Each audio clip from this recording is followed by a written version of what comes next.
Good morning and welcome to the Core Connection. I'm Mira Rubin here with you on Enlightened World Network. And today's topic is making meaning and what is available to us when we consciously and deliberately assign meaning or choose meaning, and also what kind of freedom might be available to us when we don't assign meaning. I think it should be a really interesting conversation. But before we get started, let's take a minute or two to get present. Let's take a deep breath in through your nose and hold it. And imagine clean, crisp oxygen flooding your lungs, flowing into your bloodstream, nourishing all your cells, all your organs, bringing vital life energy to your body and being. And as you exhale any tension, stress, negativity, fatigue. And now let's take another deep breath in through your nose and hold it.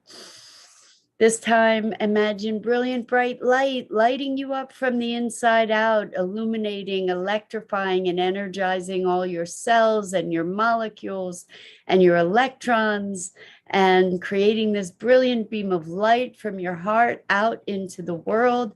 And as you exhale any remaining tension, stress, negativity, fatigue. And now let's just gently press our palms together and gently rub your fingers against your palms. Feel the deliciousness of that sensation, the tickling, the tingling, and allow all that sensation to bring you present right here, right now, to this remarkable physical form that enables you to experience life. Welcome, welcome, welcome. Good morning, Lisa. So good to have you here with us this morning. We're talking about making meaning or meaning making. And I had a really interesting conversation with someone yesterday who had a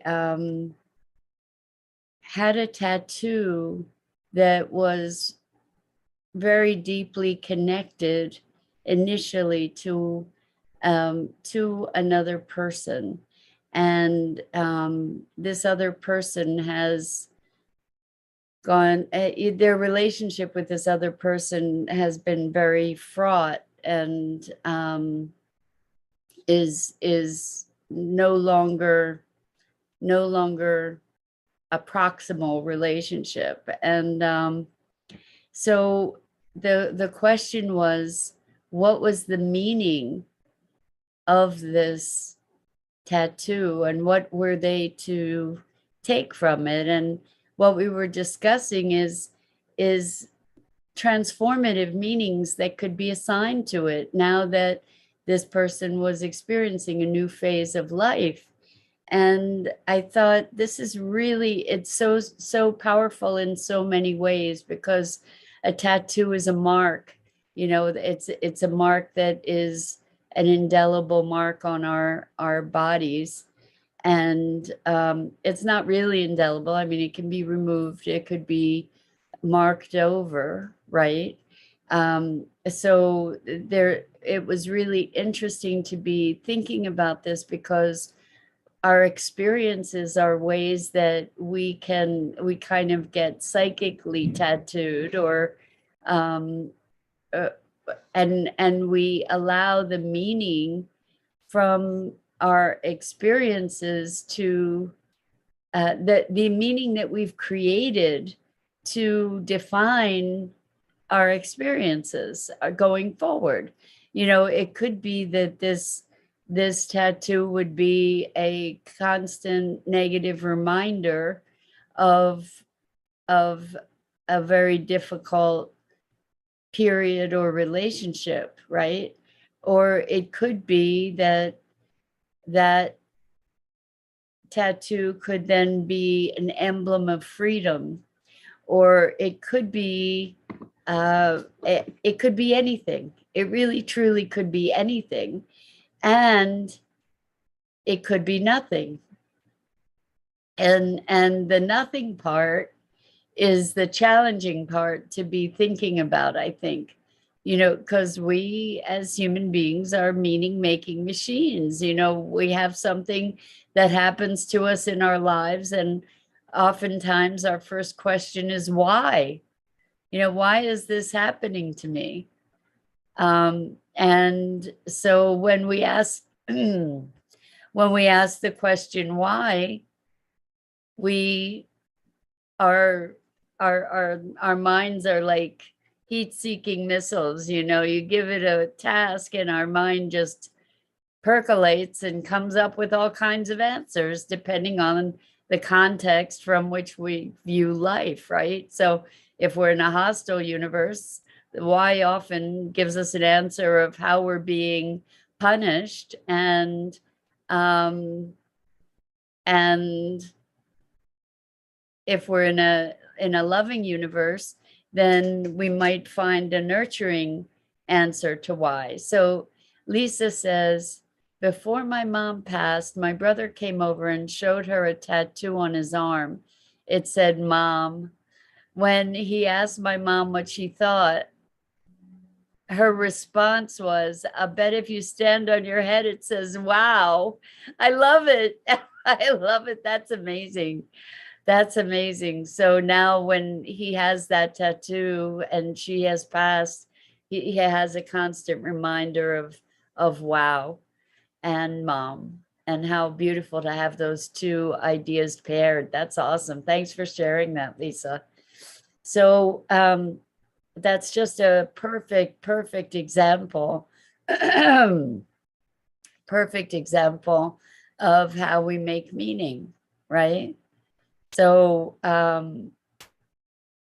something like it could have been a sad memory, or if he allows himself to remember wow and the love, then it becomes like perhaps a delightful memory, hopefully. And so when we look at making meaning, I wonder what happens when we allow life to unfold without assigning meaning, because we really want to make sense out of the universe. And I think I was talking the other day about a client a friend who had a car accident on the way to work, and was just asking the question why. And the meaning that they were making, you know, what was for them, being a little bit in a hostile universe, like maybe being punished versus, being saved from an accident later or something. Who knows? But what if it was just unfolding? What if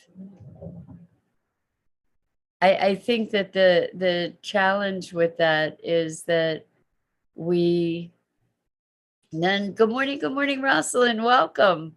So good to have you here this morning. Rosalind says that perceptions in our minds create the conditions which our bodies respond to. Yes, that's really true. So we have whatever our experience is, and then we interpret our experience, and based on our interpretation, we can create more suffering oftentimes, right? So because we resist the way things are and want things to be different, and make it mean whatever we make it mean, that feels painful. So Rosalind says making it safe to not have a defensive posture. Yeah, so the way that we think is what's going to dictate our feelings of safety, right? The context that we create for ourselves. And I think that the prospect of a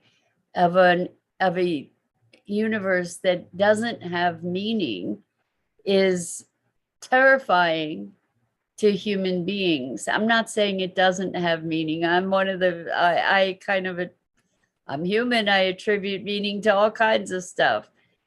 Isabel, good morning. Good morning. So good to have you here with us.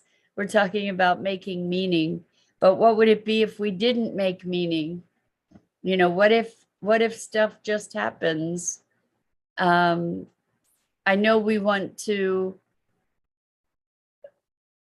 feel safe, and in order to feel safe, we try to anticipate what might happen. We try to control situations. We try to understand how things work so that they're not so scary, right? And I wonder, going back to the EST training that I took it for the first time in the 80s, that evolved to landmark education, which is still around and still changing lives, and I think changing the world in a big way. One of the things that at the end of the whole thing, we were told life is empty and meaningless. And I got so angry. I got so angry. And it was a very, very threatening thought, and made the world a scary place for me, you know, because I made that mean that it wasn't safe, or you know, whatever I made it mean. And I think that ultimately we are meaning making machines, and we give our lives meaning by um, creating all these stories about what it's about. And I figure if we're creating stories, we might as well create stories that are empowering, and that make life joyful, right? Rather than stories that make life filled with suffering more than need be, right? So Rosalind says the storyteller would not allow for the me not to exist. So that's a little cryptic for Rosalind. You always come up with these really pithy statements and observations, and I'm just wanting to dig into this because I know you're so deep. The storyteller would not allow for the me not to exist. So in other words, the me in the story must exist. The storyteller must exist. And I as I'm feeling into that, I'm recognizing that the story is always told from the vantage point of the storyteller. Even if the storyteller kind of tries to remove themselves from the story, the storyteller is the vehicle of communication. So the storyteller can't not exist. So I'm wondering if that's what you're saying, Rosalind, so that we are storytellers telling the story, the unfolding story of the world. And so this gets into the power of story, which is, Rosalind says, how does the I come to be? I think that's such a cool question, because we can say that the I comes to be by the reflection of the world, you know, where we're othered by others, perhaps. You know, the I is the individuated consciousness, presence that is told that it's separate, right? When we're called by our name, when we're children, for example. That's a really great question. And let's look at the power of story, because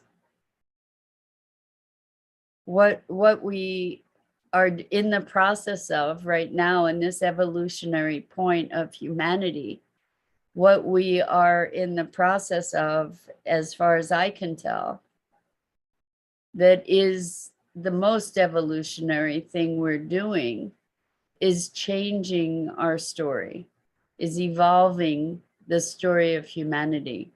Because we've had the story of humanity as having dominion over the planet and over nature. And we've also had the story that it's a mechanical universe, and and a mechanistic universe, and we get to be reassessing that lens and that story, and as we recreate it to be that we live in an interconnected, interdependent universe, and human beings.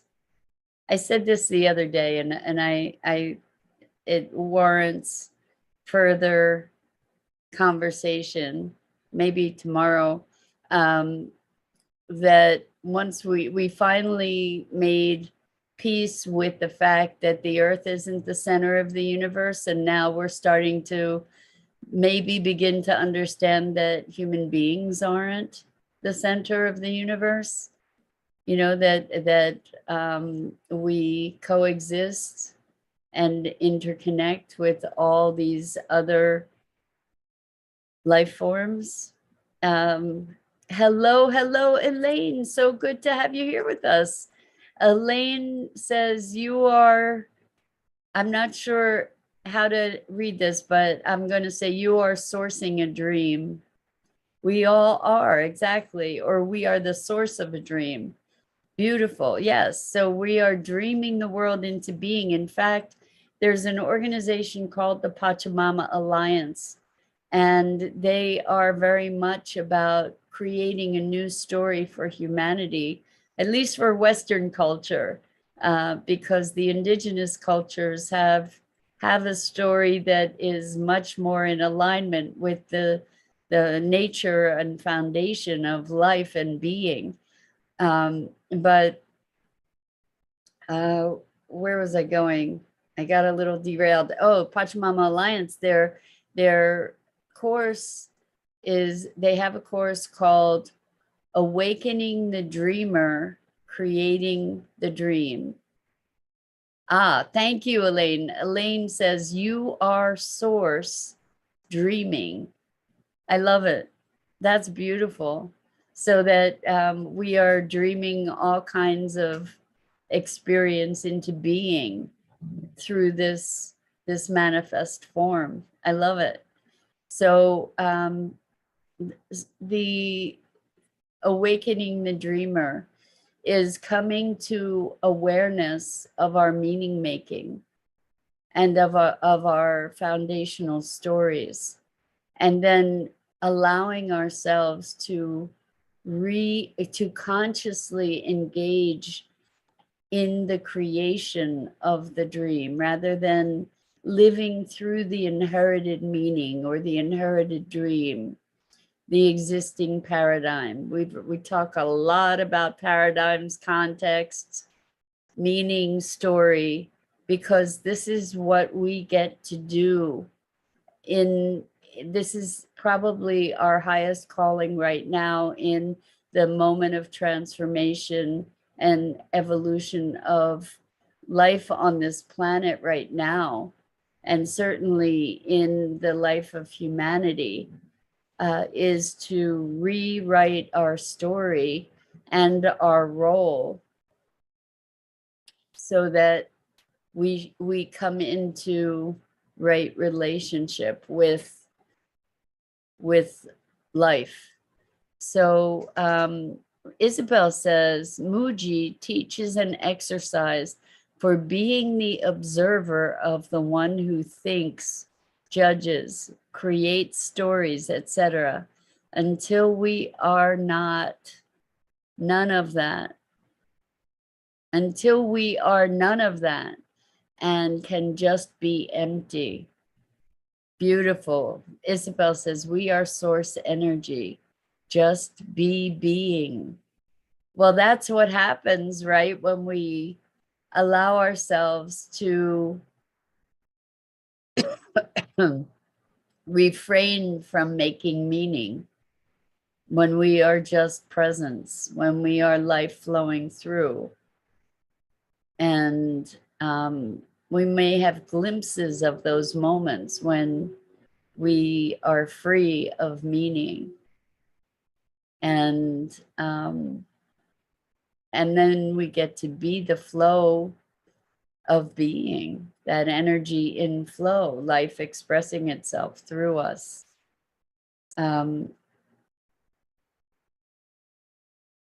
So I know Elaine says, as you become conscious and aware that you are source, dreaming, all experiences have, when you become conscious and aware that you are source dreaming, all experiences have value in the process of awakening to the one true self beyond the mind.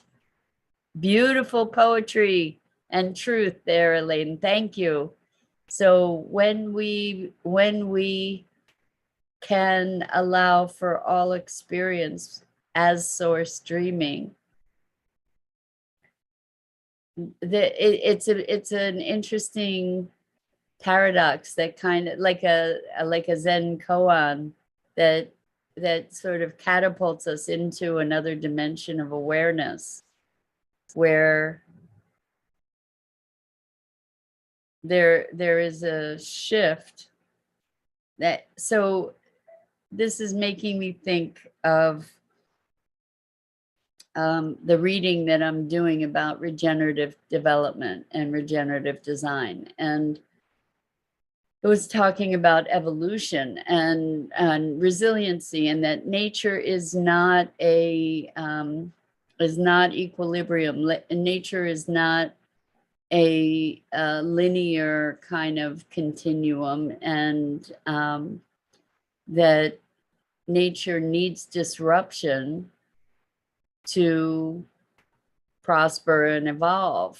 And so the example was that the forests need fires in order to regenerate.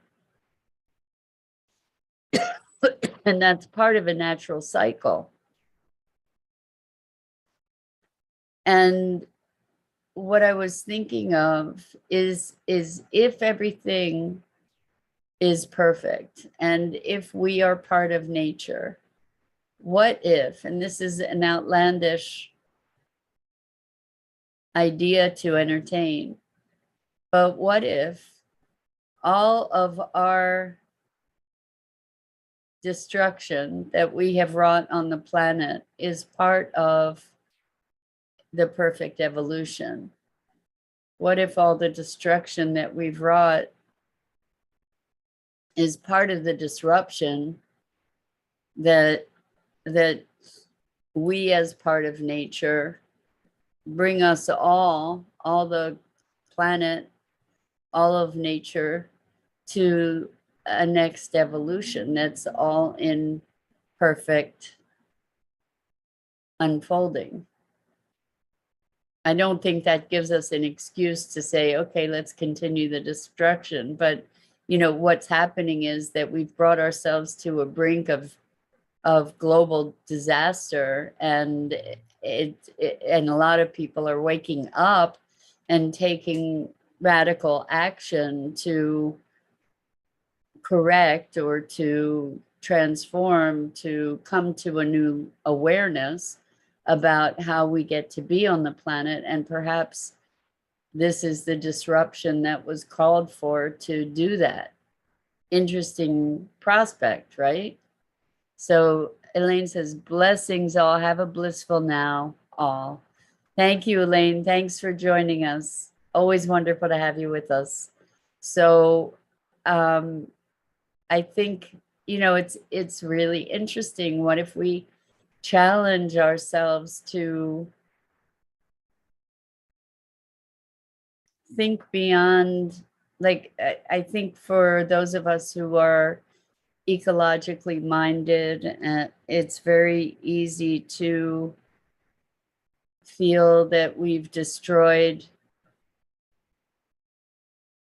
all possibility. It's to be looking at humanity as a destructive force on the planet. That's part of the story. And what if we rewrite the story to say humanity can be a positive partner with the planet? What if we rewrite the story to say we can have a benevolent influence in nature and as part of this global organism? What if? And that's part of making meaning. Perhaps we had to get to this critical point to be able to wake up as a species, to come to a new awareness about how to be on the planet as part of a living organism, as part of a dynamic exchange of energy and life. What if? Another beautiful example of this kind of meaning making that can be transformative is, rather than feeling like it's game over, we can recognize it only took us a generation or two to create this devastation. What if we can turn it around in a generation or two? What if we can transform it just as quickly? So I think this meaning making thing is something we get to pay attention to and look at. Does conflict have to mean enemies? Does maybe conflict can mean an opportunity for deeper conversation and deeper communication? We get to make the meaning. We get to look at what we're creating and be conscious creators. Be conscious creators in developing ways of being that are life affirming. And when we're experiencing despair and suffering, then we can take that as an opportunity to look at the meaning that we're making about things and perhaps redefine it, readjust it, reevaluate it at the very least. Bring it present, bring it to our conscious awareness so that we then have choice about it. So with that, make it a meaningful day. And then I challenge you to make it a meaningful day in a way that is life affirming and feeds your vitality and a sense of joy and delight. Good morning, Dido. Thanks so much for being with us. Thank you all for being with us. It is a privilege and a pleasure to have these conversations with you. I'm Mira Rubin. This is the Core Connection, and I go live here each weekday morning on the Enlightened World Network Facebook page and YouTube channel at 9 a.m. Eastern. And I invite you to please check out the other awesome programming on Enlightened World Network, EWN One with the Earth, Enlightened World Living, And until next time, so much love to you. Hope to see you again here